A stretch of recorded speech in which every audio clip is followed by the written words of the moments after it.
On this episode of Black is the New Rich, Corey Cash talks to Arron Charles, a well-renowned real estate developer, about how people can purchase real estate for as little as $0 down. A service that we can help people who are on the cusp of owning real estate. Yeah. They have income, they have credit, they're just lacking the down payment. So what we do is we say, okay, we analyze and say, how much debt are they carrying? How much income are they making? What's their credit score looking like?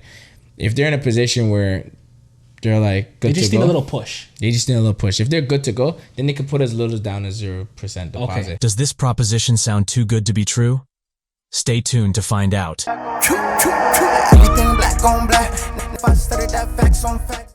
Corey, thanks for having me. It's been a while. Worries. I know. I DM'd you and say, yo, it's time to do this. Yeah. So once again, my name's Arron Charles. I'm a real estate professional. Been in the real estate game for 15 years. Oh, shit. You know, I don't know if you've been following me, but, you know, my journey started off as a real estate investor. I was buying properties in Hamilton, Ontario. And then I transitioned and got my real estate license in order to help other investors understand the real estate market. And then, you know, continue investing as a real estate investor, and then, you know, help servicing clients. And then one day, you know, I built a sizable portfolio where I was able to then stumble into real estate development. So been in real estate development now for 3.5 years. Amazing. It's been, you know, has my ups and downs. I'm learning, first generation. Yeah. It comes with the challenges, but it's good. Learning. We got a couple projects on the go, so I'm excited to share that with you guys today and see how we can learn about real estate development. Okay, dope. Yeah. So before we get into like what's going on right now, I want to know a little bit of your backstory. How did you even get to this place now? Because you said you've been 15 years? 15 years. Yeah, that's crazy. So let's take it back after high school. How did you even know to get in the game so early? To be honest with you, I didn't know I was gonna end up being in real estate development. For me, it was just finding my passion, understanding what it is that I like to do and seeking that out. And for me, it was always sales. And then it was like, what kind of sales? Then it was like, okay, real estate. But before I jumped into that, I wanted to build wealth for myself. I said, how am I going to build wealth for myself? I looked at, you know, small businesses. I looked at stocks. I looked at many other ventures. And I realized, you know what? Real estate's something that I think I can grasp. I think I can understand. I think I can maximize based on my skill set. So then I got into real estate. Once I got into real estate, I realized, you know what? I got a pretty good hang of this. I can help other people do this as well. So I got my real estate license in order to help other people. So you started investing before you got your real estate? Yeah. Okay, yeah, cool. I owned 10 real estate properties before I got my license. Jeez. Yeah. Okay. So I got into real estate at the age of 22. By the age of 25, I had 10 multifamily real estate properties. Wow. I had a mentor that taught me the game, showed me what it is to invest in real estate. And then I got my license because I wanted to sell some real estate. And I realized, you know what, if I had my license, I can save on real estate commissions. Yes. And then once everyone found out I got my real estate license, it like helped me and teach me what you know and how to get into real estate. So it worked out. Then going through the process, I started to get into pre-construction purchases. I started to get into buying renovation, project infill development. And then I got into obviously buying land and going through the whole process of development. So for the last 15 years, I've literally went to A to Z in the whole process. Yeah.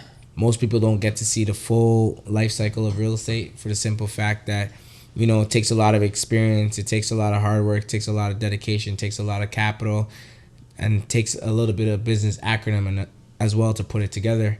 But I was able to, you know, dedicate myself and stay the course. You know, I've been through, when I got into real estate, I got in 2009. 2008 was a recession. Yeah. So, you know, that was a time when people were scared to get into real estate. I took the leap of faith. You know, I'm kind of a stubborn individual, so took the leap of faith, got into real estate. And then, you know, I benefited from that because I was able to buy real estate at a discount. And then when the market started to trend back upwards, then I reaped the benefits of that. So growth in equity, took that equity out, and then continued to build up my portfolio by buying flip projects, buying pre-construction, buying infill developments, buying apartment buildings, and start to like scale myself from there. And then got a little bit more inquisitive and said, you know what, let's take it to the next level, you know. And I started to sell some of my assets, and then I bought my first piece of land in 2019. I bought a 2-acre lot in Jacksonport, Georgia, where we can build 24 townhouses, and that was my introduction to real estate development. And did you know that the Black Dollar leaves the community within 6 minutes? That's why we are excited to introduce the new Black is the New Rich app, designed for the Black community to be more intentional about where we spend our dollar. The directory consists of mostly financial services like real estate agents, financial advisors, tax consultants, mortgage agents, videographers, photographers, and many more. With our app, you can easily find and connect with quality services that are owned by Black entrepreneurs. And to ensure the integrity of the service on our app, all directory members are held accountable if they receive multiple bad reviews. Our mission is to circulate the dollar and provide quality services to our community. Download the Black is the New Rich app today and start investing in your now 2023, we have 5 development projects, 223 houses in development. So wow, and looking for more. Wow, Yeah. that's amazing. There's you said something important, and you said that you had a mentor. How important is for people to have a mentor, and how do you seek them out? A mentor is very important. For me, is my mentor was kind of like a hybrid. He was somebody that I was doing business with, and then somebody that I conformed with. Okay. So somebody that I kind of utilize and ask questions while I had time. I'll try to take a deeper dive into what his story and where he came from. Me, naturally, I'm very inquisitive. So you know, you met me today. I'm already in it, asking questions. You know, I met Damien today. We're in it. We're figuring out. You know, trying to find that synergy. So for me, you know, I look at mentorship different than most people. Most people feel they need a certain individual and they need to like have that person there and say, I'm your mentor. But for me, every day, life is my mentor. So if I meet someone in the grocery store and they give me a piece of gem or they give me something to hold on to, I look at that person as my mentor for that moment, for that day, for that month, for that year, for that decade, whatever the case may be. So I'm not always looking for one individual. I'm always looking for signs in life to just teach me along the way, because I do understand today everyone's busy and everyone has their own obligations and their responsibilities. So I'm not looking for a mentor to be like my professor or my teacher, like if it was grade 1 or grade 2 or whatever the case may be. If I see somebody that has value, I may ask them questions, and then whatever they're willing to give me, I'm willing to receive it, then I go execute it. I don't look to like have a specific mentor to guide me throughout my life, because I realize times are different now. Everyone has their own, like, you know, their responsibilities. There's stuff going on. So for me, when I do find somebody that we are in the same space and we're on the same timelines or we're in the same, you know, the same realm of things, then I really capitalize on that. But I never really had a mentor where I'm like, you know, somebody, this person is my mentor. Exactly. I get it. Life is my mentor. Yeah. And I believe we're in a social media era. Like I always say, like I have a bunch of online mentors that don't know me, but I know them just for the words that they drop and the gems that they drop and I take throughout my life. So that's something to take note of. And then to go back on that point, I feel like, you know, a lot of millennials or Gen Zs or whatever the case may be, they always feel like they need somebody to show them something. But like you mentioned, like for me, I look at social media every day. I wake up and I make sure I filter my algorithm and I make sure whoever I'm following is someone that can add value to me. So that little snippet or that little reminder every single day, that's my mentorship. Yes. You know, the books that I read, the people that I interact with, that's my mentorship. Makes sense. I don't have a specific person that I can say, hey, Bob, you're my mentor. you know what I mean? It's like life is my mentor. Once I surround myself with the people that fit what I'm trying to accomplish. Okay, fair. So, we're in another recession. What'd you say? What do you consider a recession? Good question. What do you think? I don't like to use the word recession. Why? It's just a negative. It's just negative, and it just puts people in a fear, in a dark place and fear. I look at things as this is another. I look at it as an opportunity. If you wanted to make it an opportunity, fair. And I can look at it, and you can look at it as you know, something to be scared of if you're not properly educated. Okay. You know, real estate or business or stock market goes through cycles. 100%. So you got to understand where you are in that cycle. because I've been actually recently buying some stocks that just to dumb down my price, to be honest. But I wanted to ask you. What are you doing? Dollar cost average? Yeah. Mm-hmm. I wanted to ask you though, in real estate, what's going on in the market? People want to know: is it a buyer's market? Is it a seller's market? Where to buy? What's going on? For me, it's whatever market you want it to be, and it's very hard. And as an investor, like you know, like that's the answer I have to give to you in the sense that theoretically it's a buyer's market, right? This is a time where, you know, what you couldn't get your hands on, you can get your hands on. What you were going to pay 6 months from now, you can get it at a discount. People have to understand, like, real estate is a very simple game, and you have to look at just the simple fundamentals. When you look at the simple fundamentals and you ignore the noise, like, you know, when you're depending on someone at CP24 or CTV News or Toronto Star or Toronto Sun, these people, no disrespect, they don't indulge in real estate, right? They just write on what they hear and they just package it and make it sound better. But as a real estate professional, we got to understand, like, times like these is where people create wealth, right? Where there isn't people in the market, right? Warren Buffett says, when people are fearful, be greedy, and when people are greedy, be fearful. So this is a time where you have to look for opportunities and understand that your competition, a lot of them are sitting on the sidelines right now. Okay. So you have opportunities to negotiate the price you want, negotiate the terms you want, negotiate, you know, whatever you want to negotiate. Sellers are listening. So you just have to be intentional of what you want to do. Correct. Makes sense. Exactly. So these are the times where you're going to create wealth. When the market's hot and everybody's out there, now you're speculating the market, right? So for me, I love times like these. When I purchased my first piece of real estate was 2009, sorry. Coming out of a 2008 recession, by 2011, I already had 10 properties, 52 doors. That's crazy. Because I capitalized on the fear of the market, people not wanting to get into the market, right? The other thing you have to understand, too, is you got to do your market research. You got to be around real estate professionals that understand what areas are trending downwards, what areas are about to trend upwards, and you have to do your whole market research and understand that and make sure you're comparing apples to apples.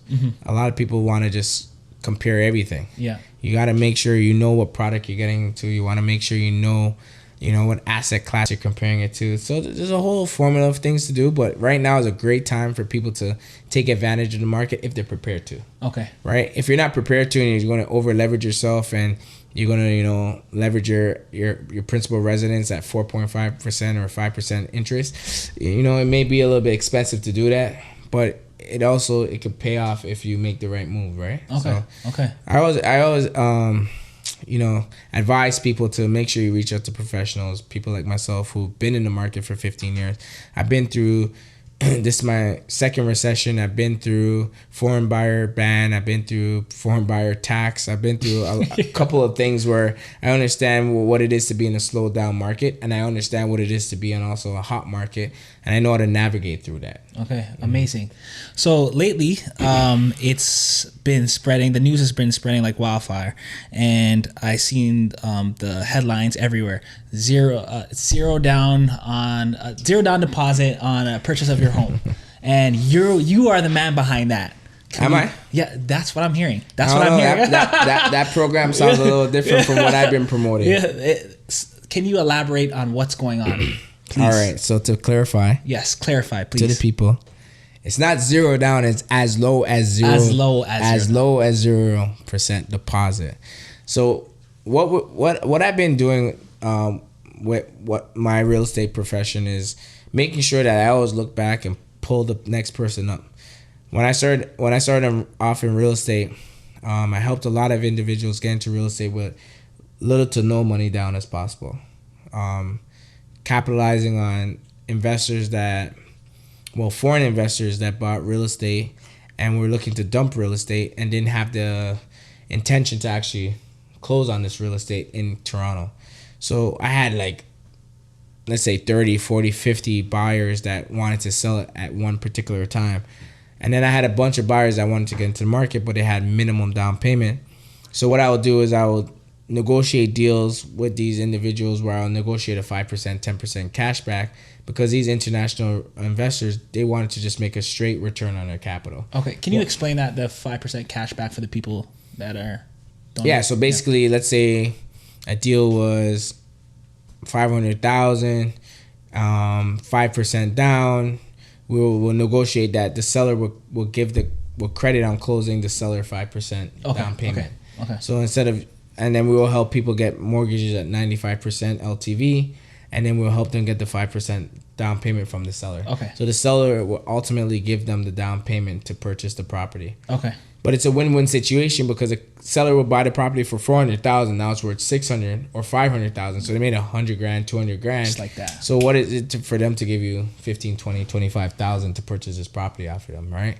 So we created win-win situations. But as the market started to pick up and as the market started to, go like wildfire, those deals kind of got, diluted, because there was no need to give incentives, because you can just put it on the market and be gone. But now in a market like this today, with a market that's slowed down, now you bring back the creativity where you're like, okay, I have the asset. What is the need that's in the marketplace today? How can I bring both people together and create a happy marriage? Okay, this individual has credit. This individual has income, but they're short on down payment. This individual has the asset. This individual has equity. They're willing to give up some equity to move the asset and help this individual get into the asset and transfer title. You understand what I'm saying? Okay. When you're in a hot market, nobody cares about anybody. It's just wild, wild west. When it's a slow market, everybody wants to work with everybody. So these are times where you can really build your portfolio, because everybody's willing to listen. Yeah. You know what I mean? Before, nobody's willing to listen because a hot market. Because a hot market, everyone wants to cut checks. Yeah. Right? So as low as 0% down payment. Corey said zero down. Zero down. No false news, no fake news. But it's as good as zero down. But the way the project works is we're building 90 stack townhouses in Brampton. Okay. And I looked at it and I said, okay, the market is slow right now. We have sales. We're almost sold out. The last remaining bit of units, let's create a product, or let's create a service that we can help people who are on the cusp of owning real estate. Yeah. They have income, they have credit, they're just lacking the down payment. So what we do is we say, okay, we analyze and say, how much debt are they carrying? How much income are they making? What's their credit score looking like? If they're in a position where they're like good to go, they just need a little push. If they're good to go, then they can put as little down as 0% deposit. Okay. But let's be honest, most people today are carrying a little bit of consumer debt. Their credit, if they don't have the down payment and they've been trying to work on it for a while, their credit may not be the strongest because they're leveraging some debt a little bit. That's fine. So what we do is we come up with a payment plan with them and say, listen, this is a current. If you add all the down payment today, this is what your deposit structure will look like. Okay. But we're willing to work with you, and we're going to give you a 5-year window. But we break up that 5-year window in 2 and 3 years. So the first 2 years is the construction period. During the construction period, you can put down as low as 0% down, and you have the flexibility to put down whatever you want.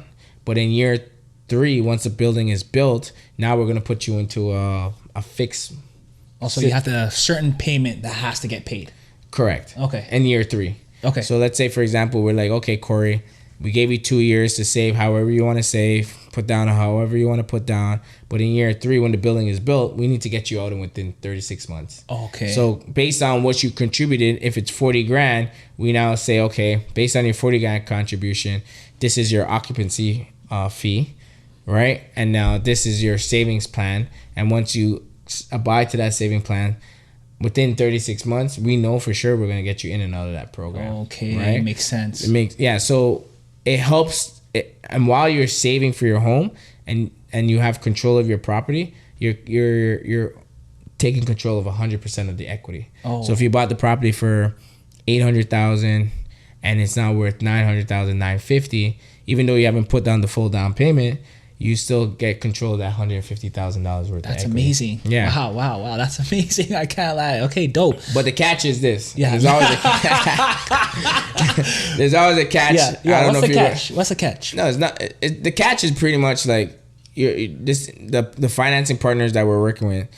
you got to look at them as a partner. They're putting down the deposit for you. They're allowing you to put the down payment down over a period of 5 years. In year 3, 4, and 5, if you don't come up with the full down payment in 2 years, if you default that, no, it's not default. And you put down, they charge you 2.5% per year in year 3, 4, and 5. Okay. So that's 20. It works to be about 20,000 per year once you get into year 3, 4, and 5. So I always say to clients, maximize your savings potential in year 2, and if you need year 3, use it. But we try to look for clients that don't need to go into year 3 and 4. Because I want you to maximize on your equity. Okay. Right? So if you have $150,000 in increased equity and it only costs you $20,000 to be in the program, now you walked away with $130,000 worth of equity. That makes sense. And you didn't have to put the full deposit down on day one. Right? You had 3 years to come up with that. Okay. There's no pre-construction project out there that you can put down your deposit over 3 years. You usually need to come up with that down payment over 12 to 18 months. Okay. Right? So people stretches it out a little bit more. It gives you runway. Yeah. Right? So, Corey, you're a smart guy. You're working hard. You just need more time. But every time you feel like it's your time, the prices have gone up because you can never outsave the market. Right? So now you just need someone to just put a placeholder there for you and give you that runway. And while they're giving you that runway, that equity that's going up in the market today, it's still yours. It's still yours. Wow. Because if you were saving for that property in your home, like let's say for example, you were saving that property and putting it in your bank account. You don't have control of the asset, so you're missing out on the equity that's being built up. In this case, you're saving up for the property. You don't have it, but someone else put it down for you. And at the end of the day, you're still going to reap all the benefits from it. Okay. So that's why it makes it a win-win situation. Wow, that's amazing. It's like having a partner. Yeah, 100%. Yeah. Why was this project important for you? Especially at this time of your career. Ooh. Oh, man. You just got to stay ready. I never said, hey, on this such and such date, this is what I'm going to do. But when God present something to you, you gotta be ready, because if you're not ready for it, it's gonna go to somebody else. These are things that I manifested in my life. These are things that I put on my chart, my goals. These are things that I set out to do, and I was willing to step up to the plate and try to make it happen for myself. I'm not gonna lie to you and say like every day everything goes the way that I want. I'm not gonna say I'm actually happy with the decision that I made every single day. Being first generation and plowing through the fires that we have to go through on a daily basis, and then also having to fight our community and make them understand that not everything is as cute as you see on Instagram. It's easy to rent a Lamborghini, a Ferrari, and a Rolls Royce and stand there and say I'm the man. But when you're actually doing the actual work, it's very hard to like get people to buy in, because it's not as shiny as what they're used to buying into. And then, when you're doing things for your community, they may not understand the concepts. And they may feel that this concept is over their head or may be too good to be true. Is that frustrating for you? It's very frustrating because, we put up millions and millions of dollars, and we put up thousands and thousands of hours. And we want to create something that can push us forward and advance us. Even though I'm in a different stage of my life, and I may appear that I'm on a trajectory to go, out in the atmosphere and go crazy. I always want to create something that I can pull my people up. But I always want to make my people understand that like it takes a lot for somebody to actually stop their portfolio or their growth of wealth to actually build something for them to participate in. And then to hear the feedback like, oh, it's too good to be true. It's almost like a slap in the face for all of the work that you're doing. Yeah, but I don't blame us. I just think we need to just do better in the sense that we understand like whatever you went through in the past is the past.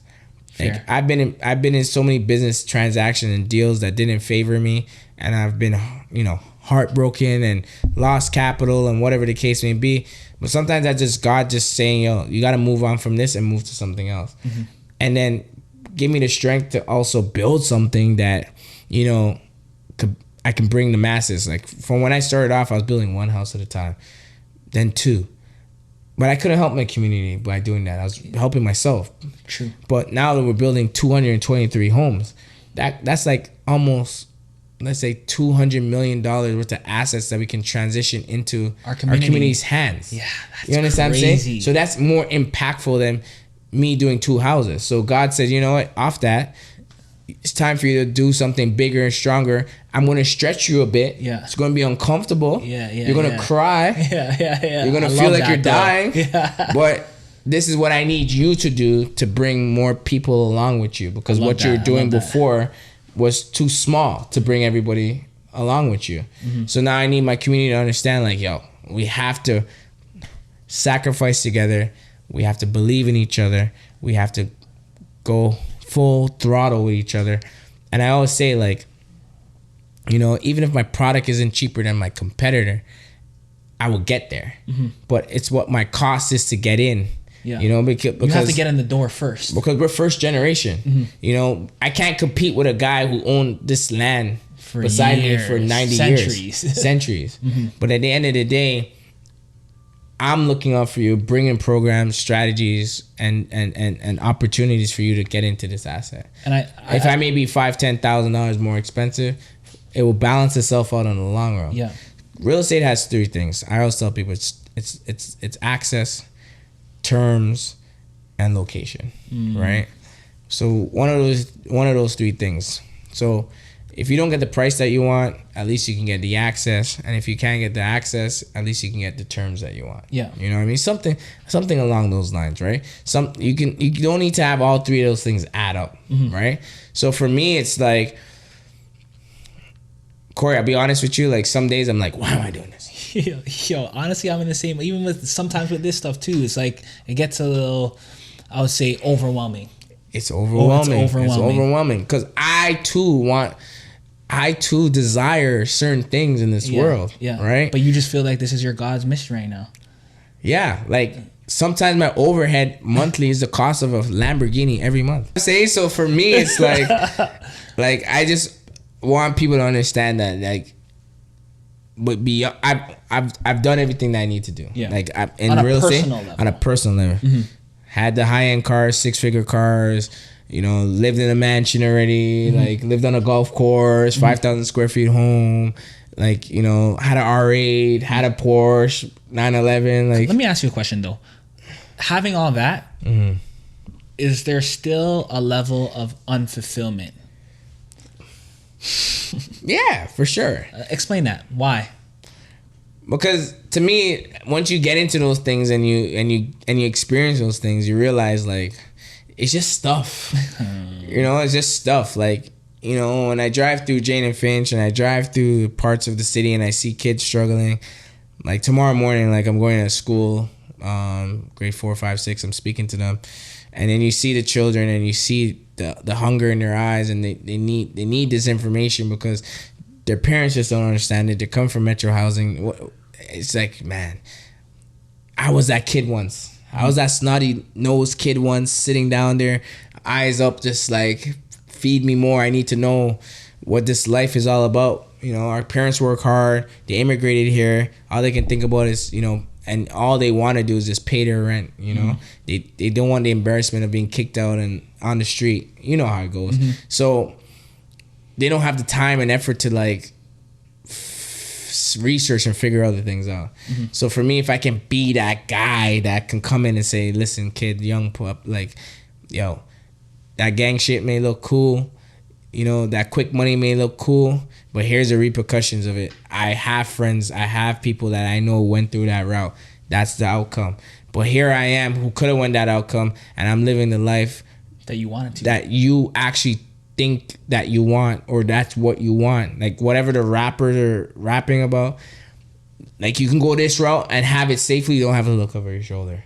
You can be in the R8s, you can be in the Lamborghinis, you can be in the Porsches, you can live in a mansion, you can do all these things if you apply yourself, if you show your teachers respect, if you show your parents respect, if you apply yourself, if you take care of your credit, if you invest in real estate, if you invest in stocks, if you invest in businesses, you can have all that with time. But if you want it all by 18, there's going to be a sacrifice that you have to make. It could be your life. And I've seen that. I've had friends that have died at 15, 16, 17 years old because they're pursuing things that they weren't supposed to pursue. And if I was foolish enough to follow those things, that could be my fate too. But I took the slower route, you know, and I learned. I opened the books. I learned. I studied. I crawled. I cried. I fucking drove to Hamilton hours and hours and hours. Had tenants disrespect me, call me all kinds of names, but I stuck to the plan, right? So giving people the blueprint is very important to me. And I don't hate charging people for things. Like, people be like, how much do I have to pay you for this? I'm like, no, you can have this. This is for you. Because I'm on that blueprint too. So there's a lot of money out here for all of us. Every day they print money. Every single day they print money. There's never a shortage of money. So eat as much as you can. Figure it out. If you find something that I didn't know about, teach me. I'm flexible as well. I'm willing to learn, you know? So I always want to inspire people. I always want to let people know, like, yo, this world, Canada especially, is a beautiful place. You know, we don't have to worry about bombings, earthquakes, Facts. Natural disasters. We don't have to worry about a lot of things that a lot of people in other places have to worry about. We have banks that are willing to lend you money once you follow these guidelines, credit, income, you know, good assets. So once you have those things figured out, you know, you can conquer anything you want. Like, I'm telling you, coming from the hood, Eglinton West, not knowing anything, my parents owning property before my parents, and owning 10 apartment buildings by the age of 25, I'm telling you, it's possible for anybody.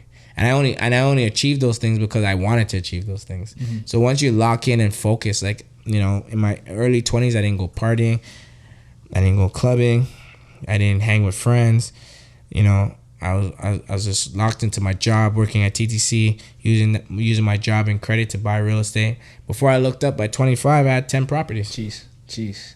And then by 27, 28, 29, I could start to, you know, party and do those things. But there's always a level of sacrifice. Even now, there's a level of sacrifice now. Like, yes, I have 5 real estate developments.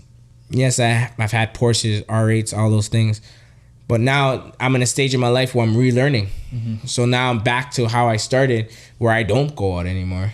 I don't spend money anymore, because now I have to take that money and put into my education, learning, and development. So every little stage is sacrifice. Like, just sometimes I'm like, man, can't go to Harbor 60, can't afford Marble, can't afford Mademoiselle. I just can't afford it because, you know, my development needs that capital. Yeah, you got stuff to do. I got stuff to do. My development needs that capital. I got to invest in my learning. And sometimes it's a bummer because it's like, oh, I did all this for 15 years to go back to that type of mentality. But I realize that's the mentality. But you have a new mission now. New mission, and that mentality, that discipline breeds success. 100%. So I have to replicate that into the next move. 100%. You know? I have a question. What do you need from us? Who's you? Like, us as in the community right now. Yeah, man. I'll tell you what I need from you. The community, for me, it's like, yo, I just need everybody to understand that, you know, play your position. Okay. Right? Elaborate on that. We need to play our position in our community to understand if you haven't put in the work, you can't expect the results. Facts. Right? I have this thing where I hate, I don't know if you're going to edit this out. Let it go. Let it go. I hate this thing where everyone's a king. Nah, let it go. Black man, we're all kings. How? Yeah, you know it's impossible for all of us to be kings, because at the end of the day, what I've learned is kings get their head chopped off. Yeah, 100%. Right? So do you want to play that role, or do you want to be treated with respect? 100%. I think what it is like people want to just be treated with respect and kingly respect, right? But do we all want to be the king, sit at the throne, take on that responsibility? People don't understand that type of responsibility. That responsibility look at is our crazy. leaders. Look at our leaders. We got Malcolm. We got Martin. We got Nip. We got a lot of people that sat in that position, and look what happened. God rest their soul. Yeah. So for me, it's like, if you're not ready to take on that sacrifice, and if you're not ready to take on the blunt repercussions of that, just leave it alone, right? And then when you see someone who's willing to take on that, help them. Help them. Yes, help them. You know what I'm saying? Help them. Like, just bring the resources and say, yo, I respect that you put 15, 16, 20 years into this. You've seen it all, right? When we divide and we try to build and everyone wants to be, like, I start to see, like, everyone wants to be a developer. Fine. I don't have a problem with it. But me personally, I always ask myself, why am I a developer? This is the hardest endeavor I've ever been through, being first generation, right? You're putting up millions of dollars to buy an asset. You're putting up hundreds of thousands of dollars to go through the approval process. The approval process takes very, very long while you're carrying very expensive mortgage payments. Mm-hmm. It's crazy. And I know people who have ventured into this space who are younger than me, and they're now telling me, it's not all cut out to what it is. It looks fancy on Instagram, and then you feel like you're at the pinnacle. But sometimes it's just better to just do what you're doing and just replicate that 10 times. For me, I know why I did it. I know I can actually change lives with it because it's changed my life. And I know how that feels for it to change my life, and I want people to feel what I feel. Mm-hmm. If I die tomorrow and I die with nothing and I've helped hundreds and hundreds of people, then you're good. I don't care. Yeah, you're good. That's my personality. Mm-hmm. I've realized in my life I'm not a capitalist. I'm a socialist. I am actually a socialist. Like, I will, if I can give you something and I can actually genuinely afford to give it to you, I'll give it to you. Because for me, I'm beyond that. You know, I made my first $1 million at 23 years old, 24 years old. Like, I surpassed that so fast. I've got my first 6-figure car by like 28 years. I had an R8 at 28. You know, I have a Porsche 911, living in a 5,000 square foot, $3.4 million house by 31. Like, I've achieved everything everyone has said this is what it is, and I'm still not like satisfied. But when I get where I get the most satisfaction is giving it back, helping somebody that didn't think it was possible, show them that it was actually possible by just tweaking a little bit. And that's by me acquiring the knowledge along the way and say, yo, listen, get your credit like this, get your income like this, I'll do the rest. And that's the greatest satisfaction when people are like, whoa, I actually own a home? Yeah. Like, I actually own a home before my parents actually own a home? I'm the actual first person of my generation to own a home? Bro, there's no better feeling than that. Straight. Amazing. I don't care, like, I don't care how many 911s you have, GT3s, GT4 RSs. I don't care. Knowing where I came from, knowing what the struggle my people came from, knowing what we have to go through every day in society. When we walk into stores and people don't want to help us, people holding their handbags when we walk by them. We jump in a car and people say, hey, what do you do? Oh, shit, I'm surprised. I thought you were a drug dealer. All that stigmatism, all that shit. You know, I've been through that. You know, I've lived in houses where people are like, oh, shit, I didn't know you're the owner. I thought you were the tenant. You know what I mean? Like, shit like that. Like, things like that. When I pull up in an R8, oh, shit, I thought you were a drug dealer. I didn't know you were in real estate. Things like that. For me, I need more people to be like me or accomplish what I've accomplished so we can change the narrative. 100%. You know what I'm saying? 100%. I don't want to be the only one out here just taking this disrespect all the time. You know what I mean? It's crazy. Yeah. It's crazy. That's dope, bro. I, you know, just even, obviously, this is the first time I'm hearing your story, and I respect it, and it's inspiring.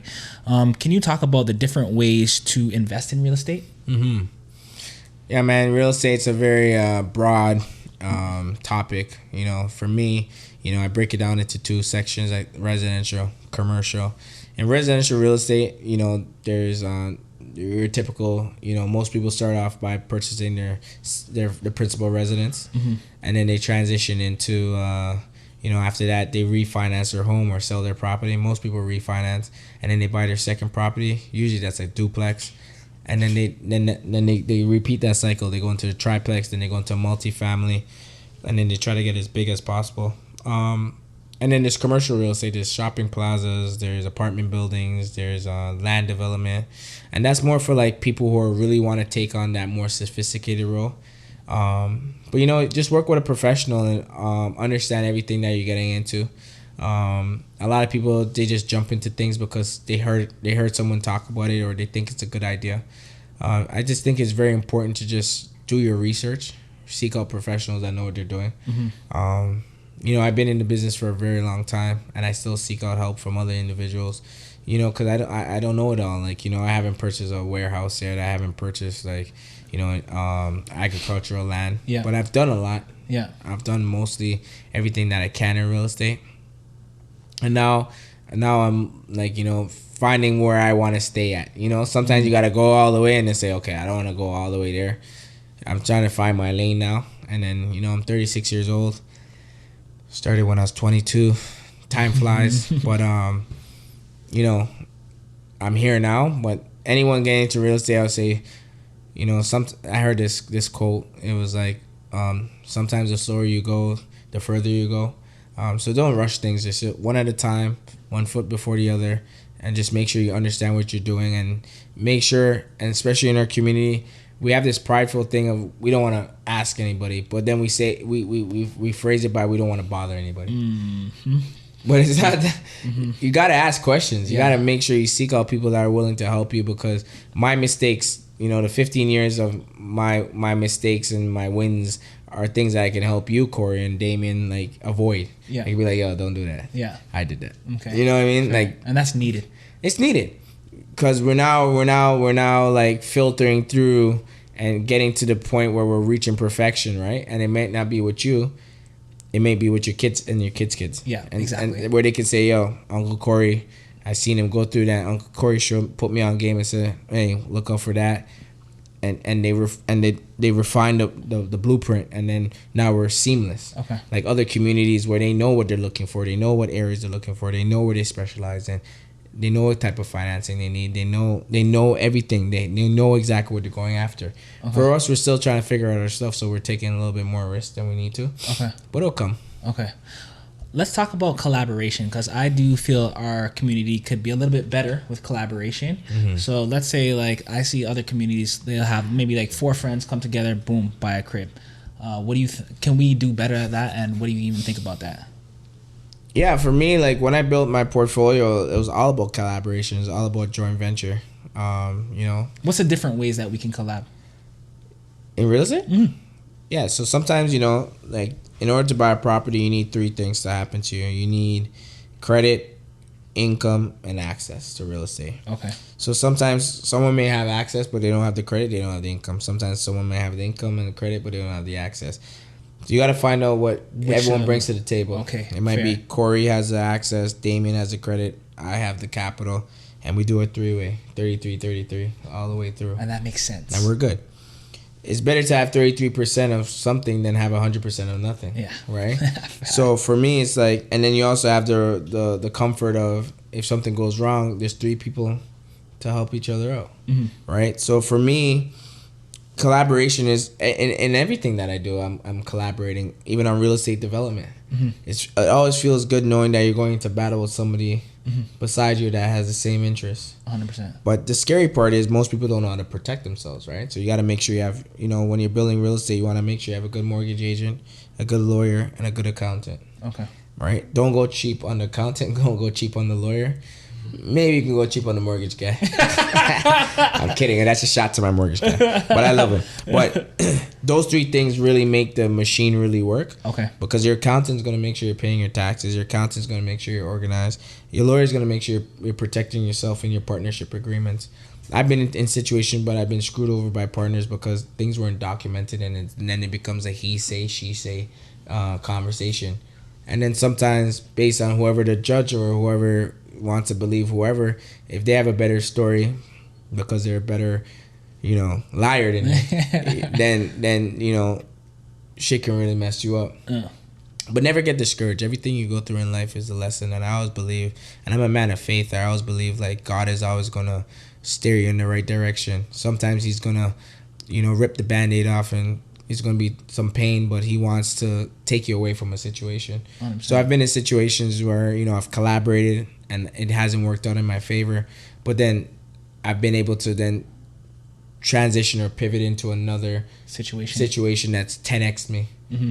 So I'm always, like I said, you always got to be flexible, and you always got to be, you know, you always got to leave the past in the past and move on with the future, and just understand that whatever happened to you in that past is a lesson. 100%. Right? And take that lesson and move on and try to create a win. 100%. Right? Like they always say 9 in 10 businesses fail. Start 10 businesses. Well, they say start 10 businesses to get 1 win. Mm-hmm. You know what I mean? So for me, it's very hard to stomach that. And entrepreneurship is very hard. And that's why entrepreneurship is in a space where there's only a 1% of people. Mm-hmm. Right? So it's been a long journey, Corey. I can't lie. I can't lie to you. Like I've been through it all, bro. Yeah. Like, let me ask you a question though. Mm-hmm.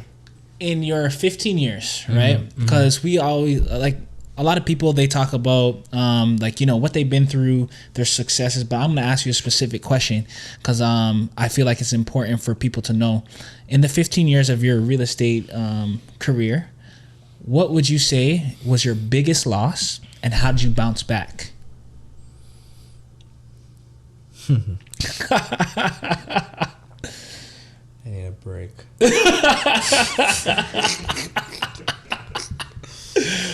Oh man, you can put all this in there, all the antics. Oh man, woo.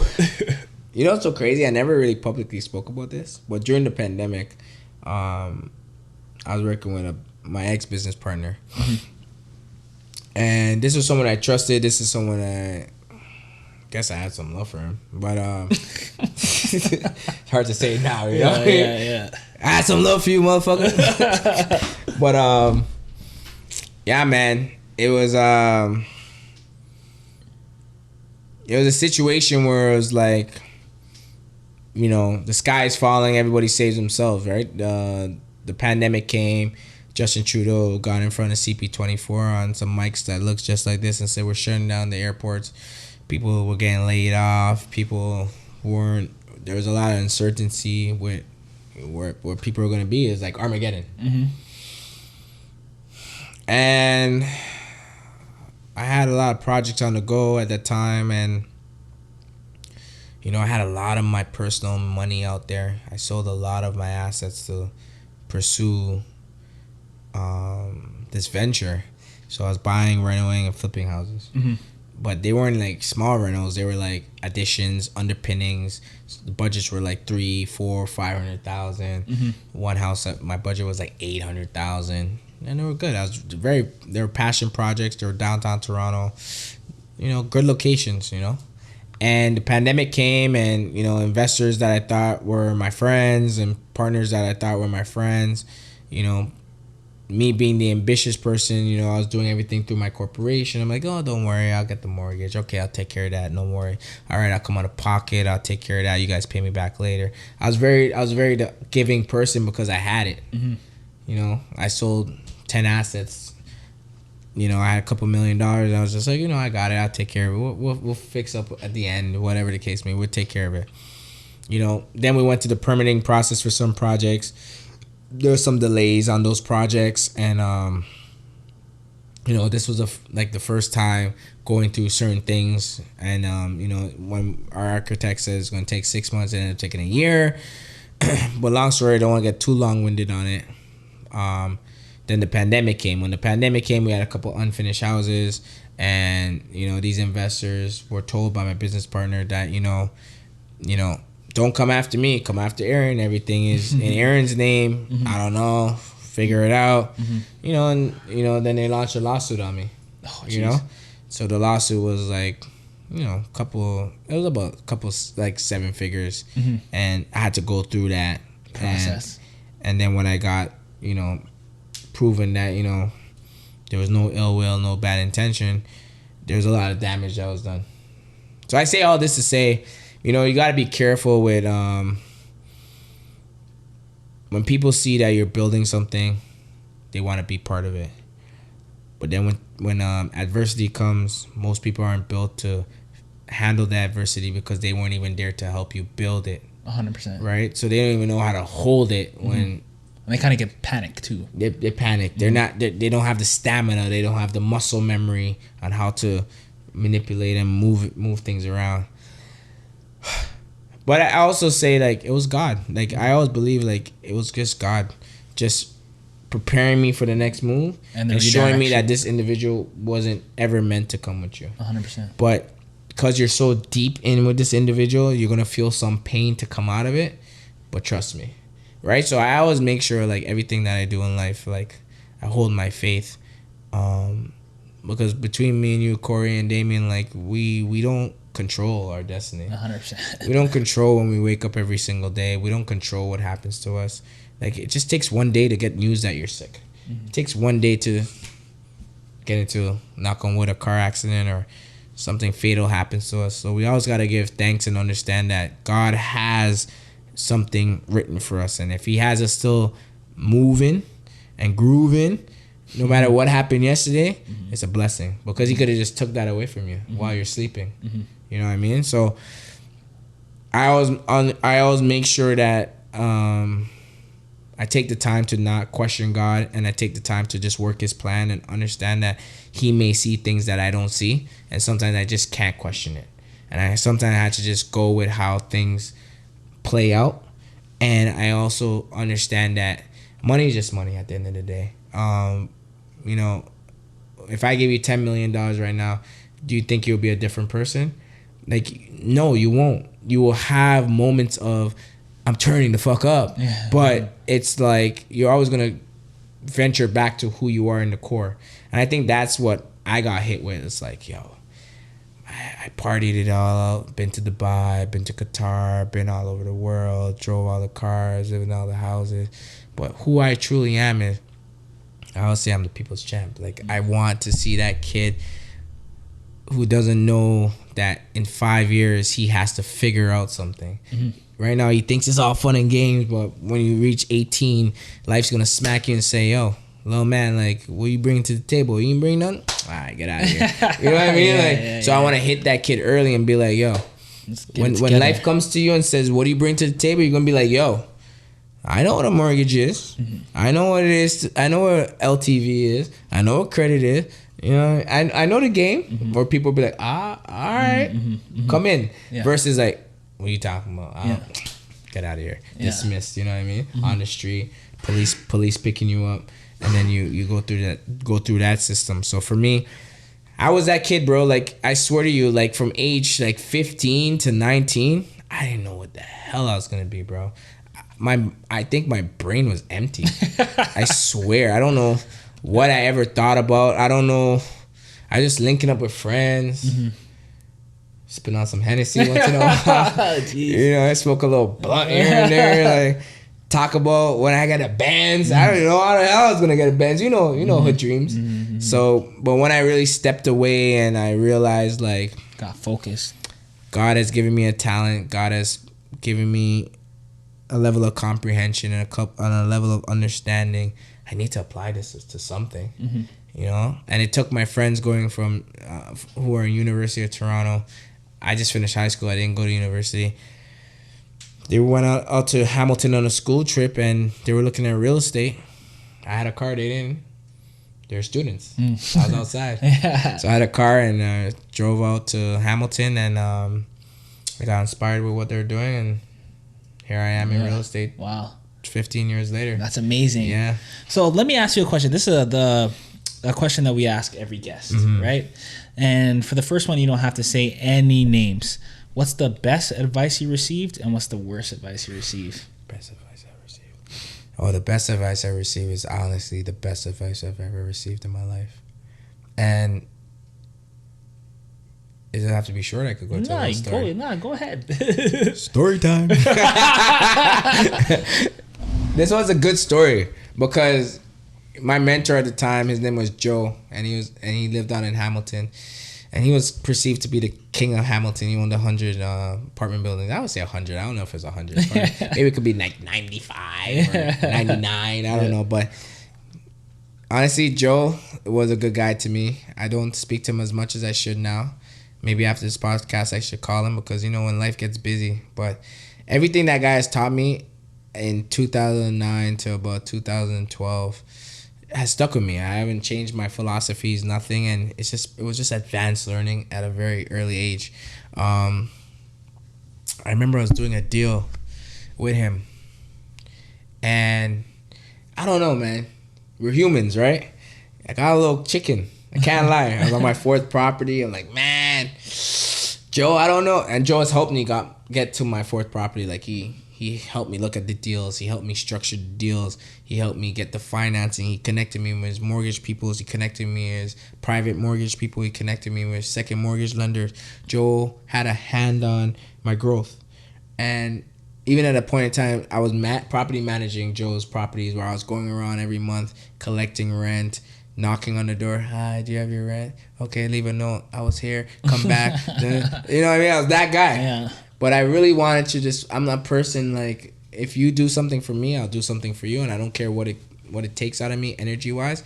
I'll make sure I deliver. But anyways, long story short, Joe said to me, I was working on a deal with Joe. Where was this deal? I wish I remembered the deal. But I can't remember the deal. But it was we're working on a property purchase, and I was scared. I didn't want to close on it. I was just like, I don't know, man. And he goes to me, Aaron, you committed to this deal. It's a good deal. If you back out this deal, you're gonna build a habit of backing out of every deal you get into. I said, nah, bro, just this one. I just want to back out this one. I don't know. He said no. He said no. Sorry. He said no. You can't back out this deal. So I said, all right, cool. I closed on the deal. To this day, I've never backed out of a deal. Ever. They set that foundation. And that every deal I've been in been hard. Hard. But I've closed on over 60 real estate deals. Mm-hmm. I've never lost a deal. I've never backed out of a deal.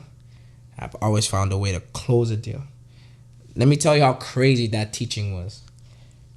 So I bought my first piece of land in Jackson Point, Georgina. And nobody knows this story yet. So you're getting the exclusive. It's been a while since I've been on a podcast. And I put mine on hold. But I bought a piece of land out in Jackson Point, Georgina. I bought it for $2.7 million. It was 2 acres to build 24 townhouses. I put my money down. I was raising capital. Some investors backed out because of the pandemic. Yo, I needed 18 extensions, yo. 18. Jeez. I bought it for $2.7 million. I ended up closing it at $3 million. So I paid $300,000 in increased fees. Oh, jeez. That's a lot. I needed 18 extensions. I closed on April 18, and my birthday is December 18. Oh, jeez. God. 18. That was the number. Yeah, wow. I needed 18 extensions. Where'd you get 18 extensions? Yeah, wow. I remember the seller wanted to take the property away from me at a point in time. I went and met up with him. I said, listen. I'm going to get it done. I'll get it done. Mm-hmm. We're in a pandemic. We'll get it done. Just trust me. Every extension I had to put down 50,000, 30,000, 40,000, 50,000, 100,000. And that's just not even, that's not even closing on it. Yeah. And every time I didn't close, every extension he increased it by 10 grand as well. Yeah. Or something like 10 grand, 15 grand. I can't remember, or something like that. And I was putting down 20,000, 50,000. Well, you know what? I said to him, I'll get it done. Mm-hmm. Just work with me. Mm-hmm. And every extension, he extended it. He extended it. He extended to it. 18? 18, bro. I had 18 extensions, bro. Wow. And he sat down with me and said, yo, I've never seen somebody work like that to make sure that this happened. Like he said, Aaron, I respect you. Because you could have easily just walked away from your deposit. You could have easily bullshitted me. We could have went into litigation. We could have stretched yourself. He goes, no, you honored your word. But it was because of my teaching from early. Like, never back out a deal. Makes sense. Make the deal happen. You know? The other day, I just closed on a house in Ottawa. I was willing to walk away from the deal because, just things were just crazy. And then one of my business partners says, Aaron, you remember, like, you don't ever walk away from a deal? I shook out of it. I said, I don't walk away from deals. And I didn't walk away from the deal, bro. Amazing. I closed on the deal. Amazing. You know, so it's like, that was the best advice I ever got in my life. And it's once I commit to something, I get into something, I go through with it. See it through. Because at the end of the day, you don't know what lesson is waiting for you at the end. 100%. You don't know what relationship you're going to form at the end. 100%. If you just quit, if you quit once, you're going to quit all the time. 100%. How many times in your life have you said you're going to do something and you say, and then it steamrolls into something else? And then you say to yourself, oh, I'm not where I want to be because, but it's because you're quitting. You're quitting. Yeah. You got to go through and see what it is, bro.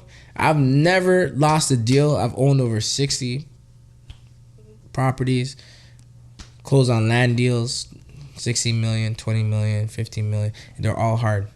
There's never going to be an easy deal. And when I realize there's never going to be an easy deal, I just roll up my socks and get to it, bro. Yeah. You know, if I have to work 16-hour days, 18-hour days, I have to work Monday to Sunday, I'm doing it. If I have to travel across the world, I'm doing it. If I have to drive to Ottawa by myself, I'm doing it. If I have to drive wherever, I'm doing it. As long as that deal gets done. If I have to talk to 100 people to buy into what I'm doing it. I'm not losing that deal, bro. Okay. Losing a deal is unacceptable. The worst advice I've ever had was it's too hard. You can't do it. Yeah, that's trash. Yeah. But that's everyone. Yeah. But that's everyone. People, like, even when I started my first business, my party business, people were like, yo, it's going to take you 3 years before you'll be successful in throwing parties downtown Toronto. I said, yeah? All right. Bet. So I came up with my first concept. It was called House Party. You guys might be too young to be jigging in my parties. But House Party, boom. Rented out my first club. I didn't know what I was doing. Just reached out to a club, called them. The capacity was 150. Everyone's like, oh, 150 is a lot. You may only get 50 people. First night, 500 people. Fire inspector had to come shut the party down. I said, yeah. And ever since then, all my parties been been sold off. You just have to have ultimate belief in yourself. People are going to give you advice based on what they think they can do for themselves. But at the end of the day, I know what I can do. I know the work that I'm going to put in for myself. I know the networking that I'm going to do. I know the resources that I have available to me. And I'm just going to capitalize on it. 100%. So, last question, right?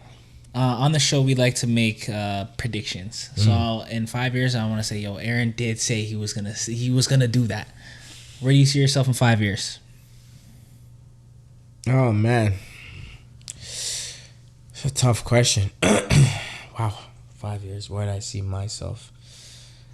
I don't want to think about where I see myself. Where I am right now is where I see myself being for the rest of my life. Being a humble, grounded person, having a big faith in God, being a family man, enjoying life to the best of my potential. But what I see myself doing and giving is I want to help 5,000 families get into real estate. Amazing. Through my products, services, and education and teachings. Amazing. I think that 5,000 is the bare minimum. And then I want to be able to do a lot of philanthropy work as well, and help the misfortunate, help build schools in the Caribbean, help build some transitional programs where we can help kids in the Caribbean transition over here and get corporate jobs.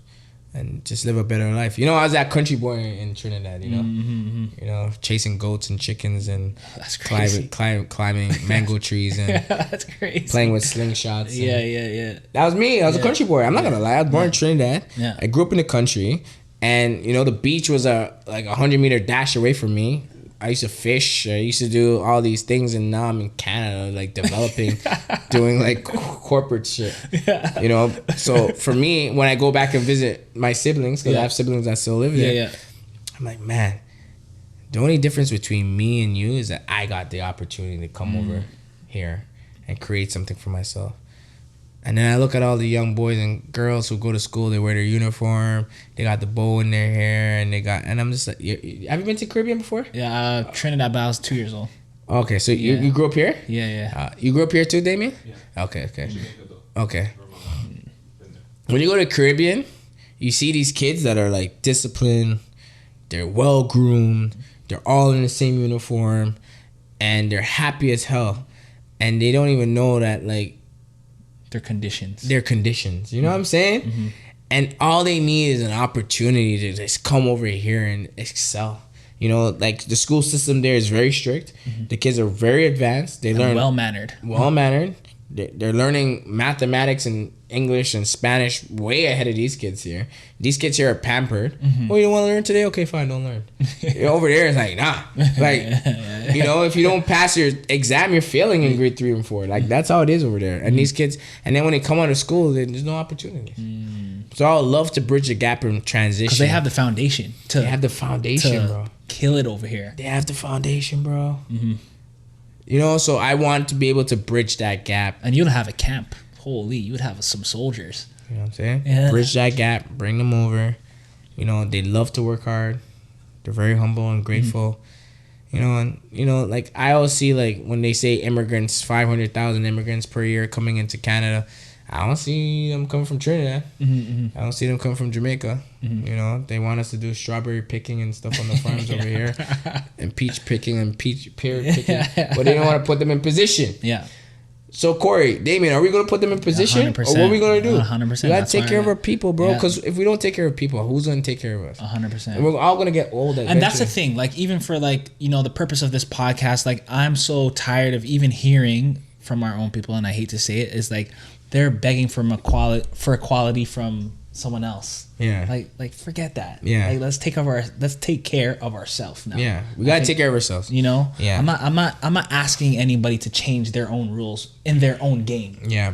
Let's create our own game. Create your own game. Create our own rules. And that's how, like, you know, that's how I build our own system. 100%. And that's how I plan to live my life. Yeah, you have to. And at the end of the day, we have to understand, like, when you're old, right? Who's going to take care of you? 100%. Man. The youth before. The youth coming up are going to be the ones to pave the way for us. So if we don't shower on them right now and let them grow. Like right now, we just came out of April and May. Flowers are growing. Rain is falling. It's the same concept. Nature always shows you what it is. That's what Edwina just said a couple days ago. Right? 100%. So nature always shows you what it is. So we got to shower on our young ones. Look at them as our seed. They're going to blossom up, and they're going to then take care of us, right?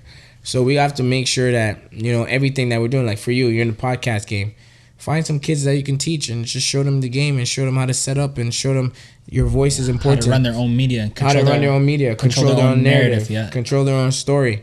You know what I mean? For me, my job is, young buck, let me show you what it is to own real estate. I own real estate 21, 22 years old. You may be able to own it at 18, 19 because I got the blueprint. Yeah. I didn't get the blueprint until I was 21, 22. And then he may go to somebody who's 16, 15 and say, I got the blueprint. Here it is. And that's how our and we're rolling early. Like, instead of people thinking the only way I can create wealth is through basketball, through sports, through whatever, through media, entertainment. And then when those people are done, look at Dylan Brooks, for example. Like, at the end of the day, he took a gamble and went at LeBron, but he's having fun. But for that team to then say, we're not taking you back at no extent, it's like, bro, you just threw the man in the garbage. He was riding out for your team. Yeah. He was just riding out for your team. It goes to show you that even in entertainment, even the players playing in entertainment, because Dylan is obviously my close friend, it's like we still... You know Dylan. Yeah, we're close friends. So we even in those levels, we still got to take control of our destiny. Because we don't really have that much control, even when we're on those type of levels. Yeah, and it also shows you, like Donald Trump said, shut up and dribble, right? Yeah. The minute you want to get out of the box and get a little creative and talk a little talk, sometimes it affects, your family, affects your legacy, affects what you're trying to do. So I don't see anything wrong with what Dylan Brooks was doing. I'm a basketball player. I'm a competitor. I may go up to somebody and say, you're trash. But once we get outside the lines, I'll hail you and say we're bridging. Yeah. But the media wants to spin a story. They need a bad guy. They need a villain, and unfortunately, it takes the expense of somebody who's trying to just feed their family and entertain people. 100%. Right. So it's tough. But as Black people, we have to understand, like, people in high positions, like, the Dylan Brooks and the Andrew Wiggins, the Canadian basketball players and stuff like that. You know what I mean? Like, tap into people who are actually trying to build something. So worst case, when ball is done, you can transition, situation set up. Have your situation set up, transition, tap in. But we're learning. No pressure on nobody. We're all learning. This is just my way of thinking. It may not be everyone's way of thinking.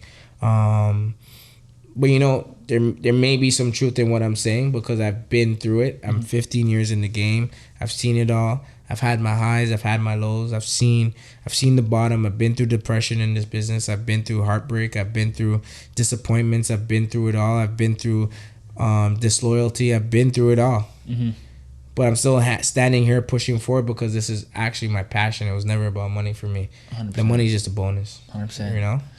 So Arron, let everybody know how they can even contact you or where to reach you. You can contact me on Instagram. What is my handle on Instagram? You can edit that, right? Yeah, you're good. We'll go back to that. Just give me 1 second. B. Yeah, it's tough, Old age, B.